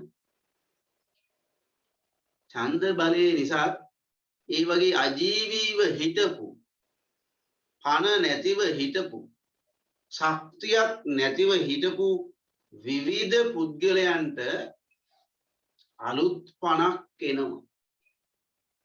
මොකද්ද මේ ආපු අලුත් පණ? බලන්න දැන් ඡන්ද බලයේ වටිනාකමක් බවට පත් වෙනවා. එතකොට අර නියෝජිතය එනවා අපි ළඟට. එයා කියනවා අනේ මාව යවන්න රාජ්‍ය මන්ත්‍ර සභාවට මම ඔබේ සියලු දුක් ගැහැට වලින් ඔබව මුදවා ගන්නවා. ඔබේ සියලු ප්‍රශ්න වලින් ඔබව මුදව ගන්නවා. එතකොට අපි මොකද කරුවේ? පොරොන්දුවක් මතනේ ඡන්ද බලය දුන්නේ. ඒ නියෝජිතයන් ඇවිල්ලා අර අපිට මෙච්චර කාලයක් තිබිච්ච ප්‍රශ්න වලට නොඑක් විසඳුම් ලබා දුන්නා. අපේ ආර්ථිකයේ තිබුණේ දුර්වල මට්ටමක. ඉතින් ඒ නිසා කෘෂි ආර්ථිකය නගා සිටවන්න විවිධ ඉඩකඩ සලසා දුන්නා. ගොඩින් අක්කර 5ක් දුන්නා, 3ක් දුන්නා, මඩින් අක්කර 5ක් දුන්නා. ඒව වගා කරන්න වාරි ජලය සැපෙව්වා නේ. දිය සේනානායක මහත්තයා සේනානායක සමුද්‍රය කරා අම්පාර දිස්ත්‍රික්කේ. ඊළඟට ගල්ඔය ව්‍යාපාරය හරහා ඉඩම් බෙදා දීලා ඒවට ජලය සැපීම කෙරුවා. ඊළඟට අධ්‍යාපනය හරහා නොමිලේ අධ්‍යාපනය ලබා ගන්න අවස්ථාව ලැබුණා. ඒ නිසා උගතුන් බවට පත් වුණා සමාජයේ. මෙච්චර කාලයක් තමන්ගේ දරුවන්ට උගන්ව ගන්න බැරුව හිටිය දෙමව්පියෝ මේ නිදහස් අධ්‍යාපනය හරහා පාසල්ට යවලා විශ්වවිද්‍යාලවලට යවලා තමන්ගේ නූගත්කම දරුවාට උරුම කර දීම වළක්වා ගන්න සමත් වුණා. දරුවා උගතෙක් බවට පත් වුණා. එයා උපාධාරියෙක් බවට පත් වුණා. එයා සමාජයේ ඉහළ රැකියාවලට ගියා. නේ බලන්න හැමෝම පුද්ගලයෙක්ගේ ජීවිතේ කොහේ හරි තියෙන හැරවුම් ලක්ෂයක්. ඒ හැරවුම් ලක්ෂය ගත්තොත් බොහෝ වෙලාවට අධ්‍යාපනය නිසා තමන්ගේ ජීවිතේ හරවගත් අවස්ථා තියෙනවා. ඔය උපුල්සාන්ත සානස්ගල ගැන පොඩ්ඩක් කියවලා බලන්න. බදුල්ල පැත්තේ බොහෝම දුෂ්කරව ජීවිතය ගත කරපු පුද්ගලෙක්. පවුලේ 9 දෙනෙක්ද කොහෙද ඉන්නවා මං හිතන්නේ. යාගිව අම්මා කියලා කතාවක් තියෙන පොඩ්ඩක් කියවලා බලන්න. අපි උනත් ඒක තමයි. ඒතර අර සර්වජන ඡන්ද බලය නිසා තමයි නිදහස් අධ්‍යාපනය ලැබුණේ. ඒ නිදහස් අධ්‍යාපනයේ අවස්ථාවන් උපයෝගී කරගෙන සමාජය තුළ ඉදිරියට ගියා. අලුත් ශක්තිය නිර්මාණය කරගත්තා. ඊළඟට කම්කරුවන් වෙනුවෙන් අලුත් නීති රීති හඳුන්වලා දුන්නා. කම්කරු ආරක්ෂණ නීති. ගොවියා ආරක්ෂා කරන නීති ගෙනාවා. ගොවියාව සමාජයේ ඉහළට ඔසවා තබන කෘෂිකාර්මික ප්‍රතිපත්ති ගෙනාවා. මේ සියල්ල හරහා මොකද වුනේ? අර සමාජයේ බොහෝම පීඩිතව හිටපු 96ක් වූ ජනතාවට සමාජය තුල උද්දීපනය වෙන්න, සමාජය තුල නැගී සිටින්න ශක්තියක් ලැබුණා. හරියට නිකන් මැරතන් එකක් දුවනකොට ග්ලූකෝස් පැකට් එකක් කෑ වගේ වැඩක් වෙනව නේද? අර විශේෂ මහන්සි වෙලා දැඩිව බොහොම අමාරු තත්වයක ඉන්නකොට ග්ලූකෝස් එක දුන්නා පොඩි ශක්තියක් එන්නේ නේ. වතුර පොඩ්ඩක් වෙනතෝ බොන්න ඊටාම මේ අපහසුතාවයට පත් වෙලා ඉන්න පුද්ගලයෙකුට වතුර ටිකක් දුන්නා මේ අලුත් ශක්තියක් එන්නේ. මහන්සි වෙලා ඉන්න බොහොම අසීරුව ඉන්න මිනිසෙක් වැවකට පැනලා නාලා ගොඩ වෙච්චාම අලුත් ශක්තියක් ගන්න. පොඩි නැවුම් බවක් එන්නේ. අන්න ඒ වගේ නෙමෙයි ඊට එහා ගිය ශක්තියක් සර්වජන ඡන්ද බලය හරහා මේ සමාජයේ පීඩිත මිනිසුන්ට ලැබුණා. ඒ නිසා අර යට වෙලා පෑගිලා නොසලකා හැරලා හිටපු මිනිස්සු සමාජය තුල ඉහළට එනවා.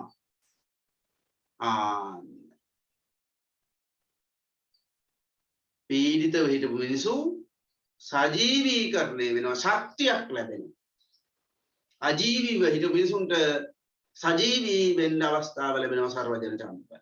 මේකෙන් අර්ථවත් වෙන්නේ සමාජය තුල පීඩාවට පත් වෙලා හිටපු මිනිසුන්ට සර්වජන ඡන්ද බලය නිසා නැගී සිටීමේ අවස්ථාවක් උදා වුණායි කියන්නේ. ඒකයි මේකෙන් අර්ථවත් වෙන්නේ. එහෙනම් सर्वजन ඡන්ද බලය තුලින් සමාජ සජීවීකරණය වේගවත් කරනවා. සමාජයේ පීඩාවට පත් වෙලා හිටපු මිනිසුන්ගේ නැගී සිටීම වේගවත් කරනවා. ඒකයි මේකෙන් අර්ථවත් වෙන්නේ. අපි ලියමු. ඔව් මේන් අදහස් කරන්නේ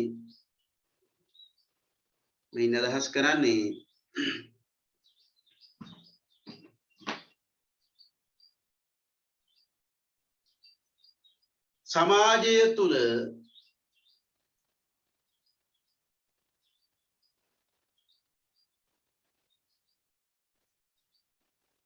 පීඩාවට පත් වී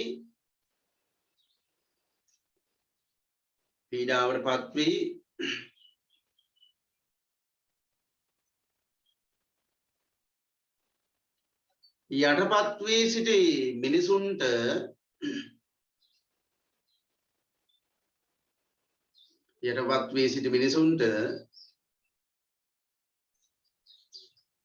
සර්වජන ඡන්ද බලය හේතුවෙන්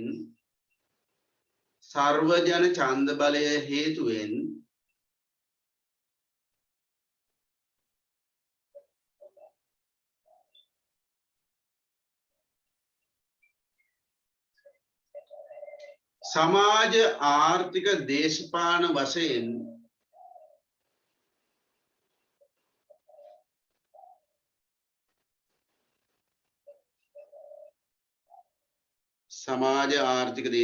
වශයෙන් ශක්තිමත් වීමට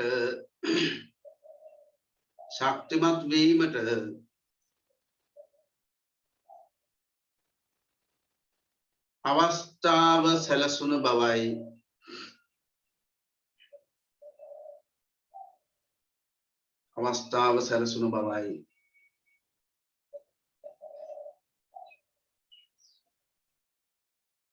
1931කට පෙර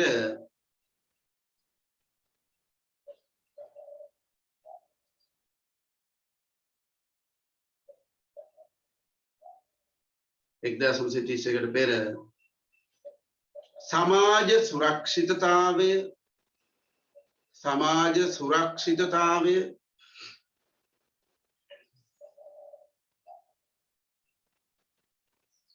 කම්කරු ආරක්ෂණය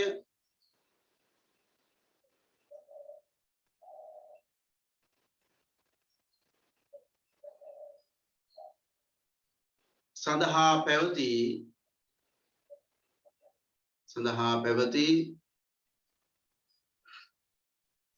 නීති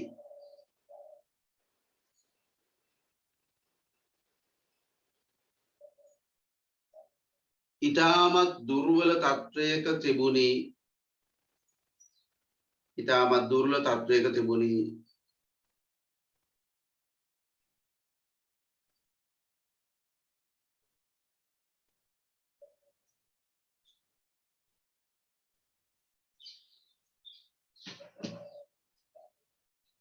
මේ නිසා නිර්ධන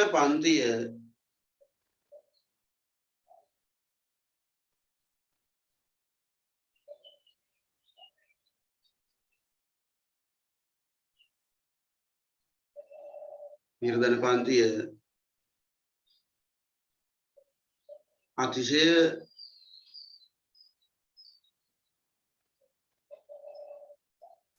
පීඩාවන්ට ලක්ව සිටියහ.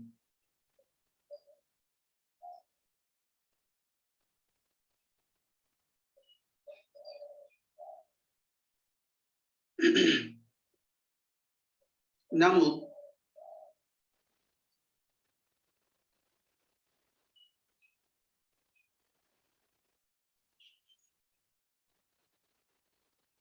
සර්වජන ඡන්ද බලයේ හේතුවෙන්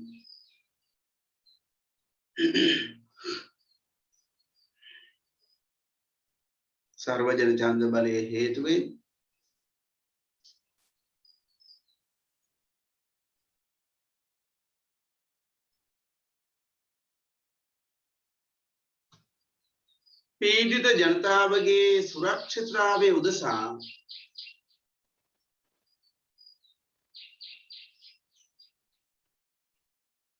පීඩිත ජනතාවගේ සුරක්ෂිතතාවය උදෙසා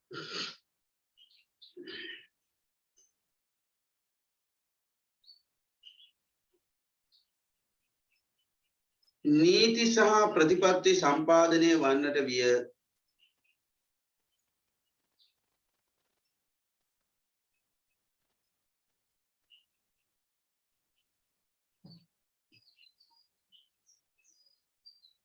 නීති සහ ප්‍රතිපත්ති සම්පාදනය වන්නට විය.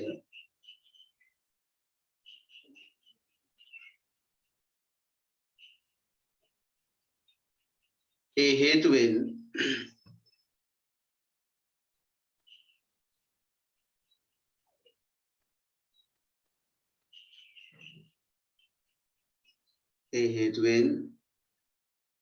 පීඩිත ජනයාට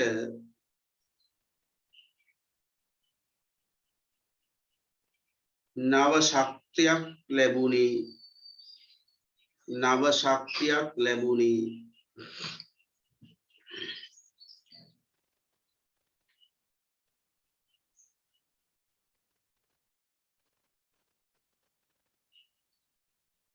හරි ඔය තමයි සර්වජන ඡන්ද බලය නිසා ඇතිවෙච්ච ප්‍රධානම යහපත් ප්‍රතිඵල. හරි ඔයිට අමතරව තව ඒවා තියෙනවා. ඔය ගොවි ජනතාවගේ ආරක්ෂාව වෙනුවෙන් කෘෂි රක්ෂණ මණ්ඩලය ස්ථාපිත වීම, ඊළඟට ගොවි රක්ෂණ ක්‍රම ව්‍යාප්ත වීම, ආරම්භ වීම, ඊළඟට වක්‍ර බදු වෙනුවට ඍජු බදු පැනවීම ආරම්භ වෙනවා. වක්‍ර බදු කියන්නේ සාමාන්‍ය ජනතාවට වැඩි බර පටවන ක්‍රමයක්. ඍජු බදු කියන්නේ බොහෝ වෙලාවට ව්‍යාපාරිකයන්ගෙන් බදු අය කරන ක්‍රමයක්. ඉතින් අර මුල් කාලීනව කෝල්රු කැමරන් ප්‍රසංස්කරණ වලින් කෙරුවේ ඍජු බදු වලින් නිදහස් කරලා, ඒ කියන්නේ ව්‍යාපාරිකයාව නිදහස් කරලා පාරිභෝගිකයා මත, සාමාන්‍ය පුරවැසියන් මත, සාමාන්‍ය ජනතාව මත වැඩි බර පැටවෙන බදු ක්‍රමයක් හඳුන්වා දීලා තිබුණා. නමුත් මේ ඩොනමෝර් ප්‍රසංස්කරණත් එක්ක සාමාන්‍ය මිනිසුන්ගේ බදු ක්‍රමයෙන් නිදහස් කරලා කෙලින්ම ව්‍යාපාර මත බදු ආය කරන ඍජු බදු ක්‍රමයකට ගමන් කරනවා. ඉතින් ඔන්න ඔය වගේ තත්ත්වයන් යහපත් විදිහට නිර්මාණය වෙනවා. නමුත් අනිත් පැත්තෙන් මේක අයහපත් ප්‍රතිඵලත් ඇති වෙනවා. සර්වජන ඡන්ද බලයේ නරක පැත්තකුත් තියෙනවා. මොකද්ද පුතේ මේ නරක පැත්ත? ඔය දැන් දකින්න තියෙන එක තමයි. මිනිසුන්ට කොච්චර දේශපාලන අවබෝධය තිබුණත් මේ දේශපාලන පක්ෂ බිහිවීමත් එක්ක මිනිස්සු පක්ෂ දේශපාලනයට වහල් වෙනවා. විශේෂයෙන්ම අර දැන් අපි ගත්තොත් එම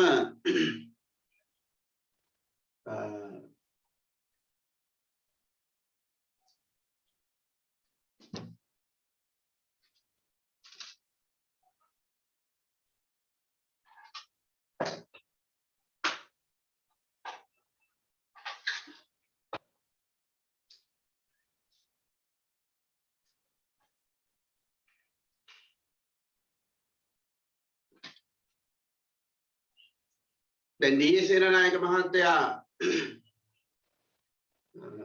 එයා කාර්ය සභා ක්‍රමය හරහා ප්‍රබල නායකත්වයක් ගොඩනගාගෙන ලොකු සේවයක් කරන්නේ. ගොවි ජනපද ව්‍යාපාර ආරම්භ කරුවා, ඉඩම් බෙදා දුන්නානේ, මහා විශාල සේවාවක් කරානේ. ජාතිපියා කියලා කිව්වන්නේ ජාතිපියාද බද්දුන් පියා කියන්නේ ඩඩ්ලිට නේ. දැන් එතකොට මේ ඒ කාලේ එක්සත් ජාතික පක්ෂය බිහි කරගෙන විශාල සේවයක් කරුවා මේ සාමාන්‍ය ජනතාවට. එතකොට මේසු අද ඡන්දේ ප්‍රකාශ කරන්නේ එදා ඩඩ්ලි සේනානායක මහත්තයා කරපු සේවාව දිහා ගන්න. එතකොට අද ඩඩ්ලි මේ ඩී.එස්. සේනානායක ඩඩ්ලිලා ඉන්නවද මේ එක්සත් ජාතික පක්ෂය? ඒකටම ඡන්ද දෙන්න. එතකොට ඊළඟට මිනිස්සු බණ්ඩාරනායක මහත්තයා කරපු සේවාව දිහා බලලා ශ්‍රී ලංකා නිදහස් පක්ෂයට ඡන්ද දුන්නා. එදා ඉඳන් මද දක්වාම දෙනවා. මම තාත්තත් කියනවා අනේ අපේ පුතේ බණ්ඩාරනායක මහත්තයා තමයි මේ අපිට මෙහෙම කරුවේ. ඒ නිසා අපි ආර කලගුණ සලකන්න වශයෙන් ඡන්ද දෙන්න ඕනේ. ඒකවල 2005 2010 කාලෙදී යුද්ධය අවසන් කරන්න මහින්ද රාජපක්ෂ මහත්තයා දක්වපු දායකත්වයේ දිහා බලලා දැන් ඡන්ද ප්‍රකාශ කරනවා. යුද්ධ දිනන කාලේ හොඳට හිටියා තමයි දැන් හොඳයි. මිනිස්සු අවස්ථාව අනුව ඒ දේශපාලන පක්ෂය අනුගමනය කරන ප්‍රතිපත්ති දිහා බලලා ඒ වගේ නායකයන්ගේ හැසිරීම් රටාවන් දිහා බලලා තමන්ගේ ඡන්දය ප්‍රකාශ කිරීමේ ක්‍රියාවලිය වෙනස් කරගන්න ඕනේ. නමුත් එහෙම නැහැ මිනිස්සු. මිනිස්සු සාම්ප්‍රදායිකවම අතීතයේ කරපු දේ විතරක් සැලකිල්ලට අරගෙන ඡන්දය ප්‍රකාශ කරනවා. වර්තමානයේ මොන තකතිරු වැඩේ කරුවත් ඒක අදාළ නැහැ. ඉතින් ඒ ඡන්ද බලයේ ප්‍රතිඵලය මිනිස්සු අවස්ථාවන් හඳුනාගෙන ඡන්දය ප්‍රකාශ කරනවා වෙනුවට සාම්ප්‍රදායිකව පක්ෂ දේශපාලනය තුල ඡන්දය ප්‍රකාශ කරනවා හොඳ නැහැ. ඊළඟ ඡන්ද බලය දෙනකොට විරුද්ධ වුණා පොන්නම්බලම් රාමනාදන්. මේක හරියට වඳුරට දැලිපිහිය දෙනවා වගේ වැඩක් කියලා ඉදුවේ. අනිවාර්යයෙන්ම මේ දුප්පත් ඡන්දදායකයාගේ ඡන්ද බලය අවභාවිතා කරන බව එතුමා කිව්වා. අද කරන්නේ ඒකනේ බත් පැකට් එකට අරක්කු බෝතලේ ඡන්ද ප්‍රකාශ කරන දැනකට ලෝකේ ගමන් රට ගමන් කරනවා. හරි. ඒක ජනප්‍රිය දේශපාලන ඉස්සරහට ඇවිල්ලා ප්‍රතිපත්ති ගරුක දේශපාලන යටපත් වෙනවා. අර කවුද පබාට රංගපාපු උපේක්ෂා ස්වර්ණමාලිම පාර්ලිමේන්තුව යවනකොට කෝච්චියට පැනලා චේන් කඩාගත්ත රත්තරන්ව එයාට කාඩ් එක රත්තරන් පාර්ලිමේන්තුව යවනකොට වේදිකාවට පැනලා වෙඩි තියලා මිනිස් ඝාතනය කරපු ප්‍රේමලාල් ගුණසේකරව පාර්ලිමේන්තුව යවනකොට ආර්ථික විද්‍යාව පිළිබඳව විශේෂවේදී කෝප් කමිටුවේ සභාපති වශයෙන් ඉඳලා රටේ වංචා දූෂණ හෙළිදරව් කරන ආණ්ඩුවේ මේ වංචා හෙළිදරව් කරන්න මහ බැංකු කොල්ලය හෙළිදරව් කරන්න ඒව සමාජයට අරගෙන එන්න මූලිකත්වයේ දීපු සුනිල් හඳුන්නැතිව ගෙදර යනවා. ආර්ථික විද්‍යාව පිළිබඳ විශේෂඥයෙක් විශේෂ උපාධියක් තියෙන මිනිස්සයව ගෙදර යවලා 4-5 පාස් වෙච්ච රෝහිත අබේ ගුණවර්ධන වෙනවා පාර්ලිමේන්තුවට. ඉතින් එහෙම තැනකට රට ගමන් කරලා තියෙනවා. ඉතින් ඡන්ද බලයේ ප්‍රතිඵල ජනප්‍රිය දේශපාලන ඉදිරියට ඇවිල්ලා ප්‍රතිපත්ති ගරුක දේශපාලනය යටපත් වෙලා ගිහින්. ඊළඟට මැතිවරණයේ වෙනුවෙන් මහජන දීපල විශාල වශයෙන් නාස්ති කරනවා. රාජ්‍ය දීපල නාස්ති කරනවා. ඒවා අයථා විදිහට පරිහරණය කරනවා. වංචා දූෂණ ඉහළ ගිහිල්ලා ඡන්ද බලයෙන් ජනතාවගේ ඡන්ද බලයෙන් පත් වෙන කෙනා ජනතාවගේ දීපල මංකොල්ල කන තැනකට රට ගමන් කරනවා. ඒ ඡන්ද බලයේ අහිතකර තත්ත්වයන්. ඉතින් ඒවා ඒ කාලේ නෙමෙයි ඒවා වර්තමානයේ මතුවලා තියෙන ප්‍රශ්න. ඒ කාලේ හැටියට සර්වජන ඡන්ද බලය ලබා දීම සමාජය තුළ විශාල පරිවර්තනයක් වෙනවා. දේශපාලන ආර්ථික සමාජීය වශයෙන් සමාජ පෙරලියක් කරන්න සර්වජන ඡන්ද බලය හේතු වුණා. අද වෙනකොට ඒකේ යම් යම් අඩුපාඩු තිබුණාට ඒ කාලේ හැටියට සර්වජන ඡන්ද බලය ලබා දීම ලාංකීය සමාජයේ අතිශය වැදගත් අවස්ථාවක් වශයෙන් සලකන්නේ. ඒ නිසා ලියමු මෙහෙම. අලුත් ඡේදකින් ලියන්න. ඉහත යහපත් ප්‍රතිඵලයන්ට අමතරව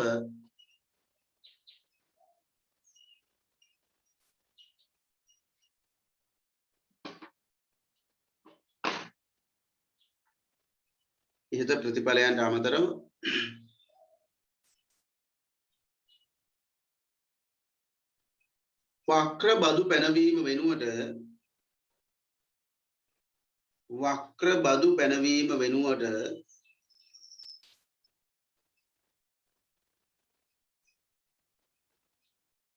ඍජු බදු පැනවීම කෙරෙහි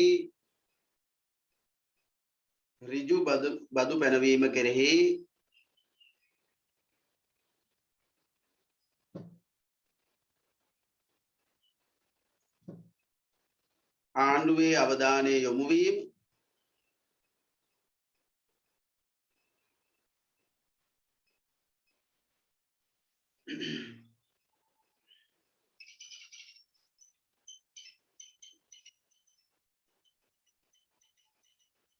සාමාන්‍ය ජනතාවගේ යහපත උදෙසා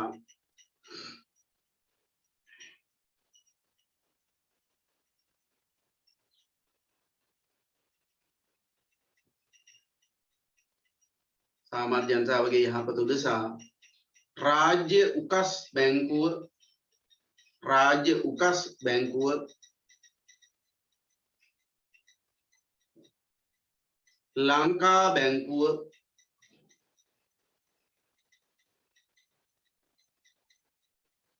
කෘෂිකාර්මික ණය සංස්ථාව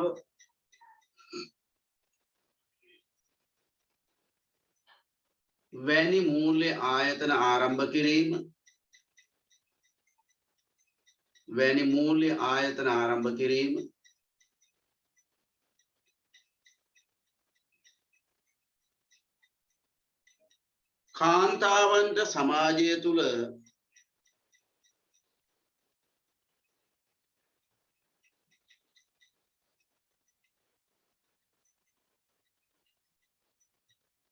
කාන්තාවන්ට සමාජය තුළ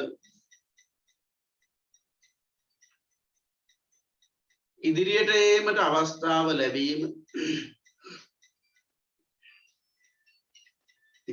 අවස්ථාව ලැබීම යන යහපත් ප්‍රතිඵලයන්ද ඇතිවිය.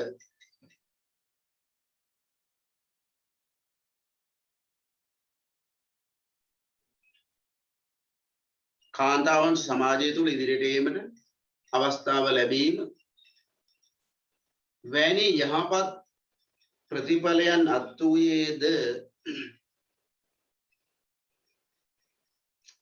වැනි යහපත් ප්‍රතිඵලයන් අත්වූයේද සර්වජන ඡන්ද බලය හේතුවෙනි.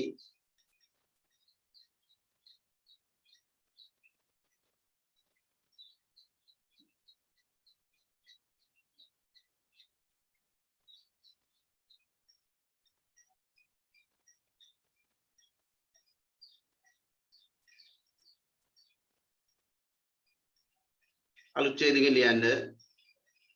නමුත්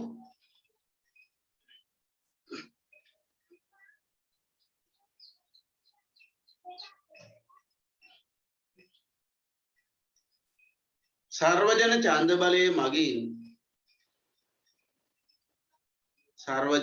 බලය මගින් ඇති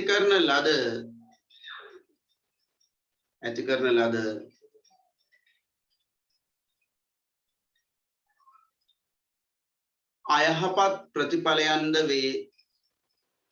අයහපත් ප්‍රතිඵලයන්ද වේ.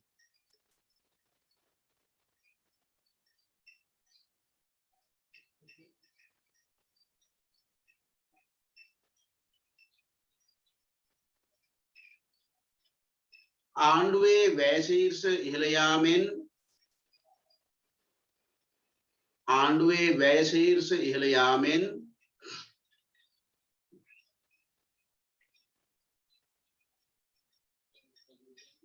හිඟ අයවැය පරතරයක් ඇතිවීම. ඒ කියන්නේ ආදායමට වඩා වියදම ඉහළ යනවා. හිඟ අයවැය පරතරයක් ඇතිවීම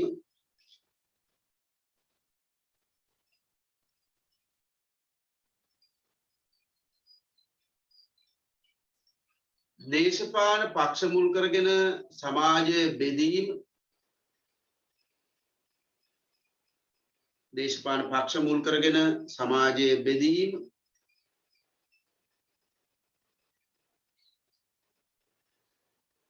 මැතිවරණ ප්‍රචණ්ඩත්වය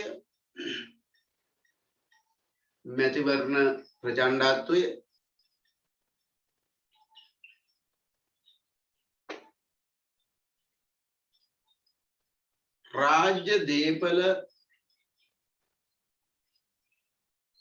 අයථා ලෙස පරිහරණය කිරීම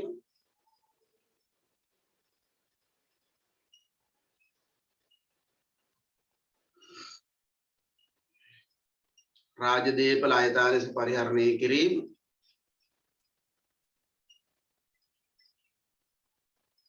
ජනතාව පොරොන්දු දේශපාලනයට ගොදුරු වීම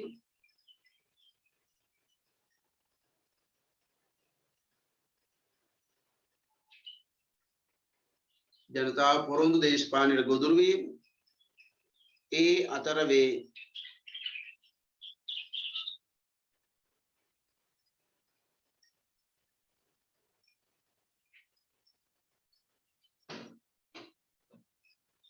කෙසේ වෙතත්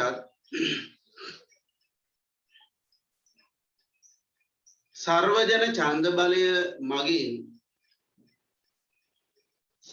ඡන්ද බලය මගින්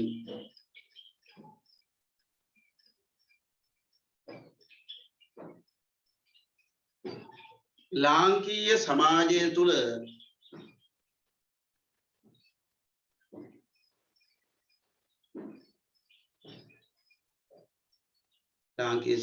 තුළ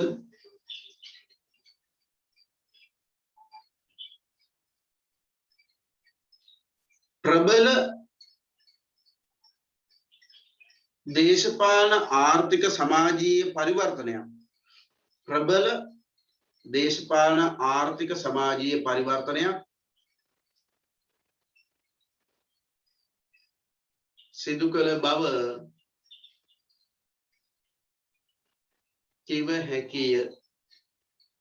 සිදු කළ බව කිව හැකිය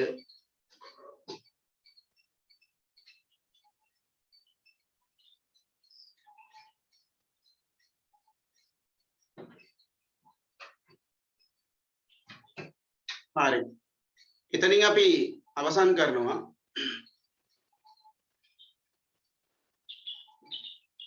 එතකොට ඊළඟට තව තියෙනවා අපිට ඩොනමෝර් ප්‍රසංස්කරණය යටතේ ආණ්ඩුකාරවරයා අමාත්‍ය මණ්ඩලය වාර්ගික නියෝජනය අහෝසි කිරීම මෙන්න මේ කාරණා තුන කතා කරන්න දිනවා ඒතර අපි ඊළඟට එවුන්ට ඒ කාරණය සහ ඩොනමෝර් ආණ්ඩු ක්‍රමයේ තිබිච්ච පොදුවේ ඩොනමෝර් ආණ්ඩු ක්‍රමයේ සමස්තයක් විදිහට තිබිච්ච හොඳ නරක පිළිබඳව විවේචනාත්මක විග්‍රහයක් කරනවා හරි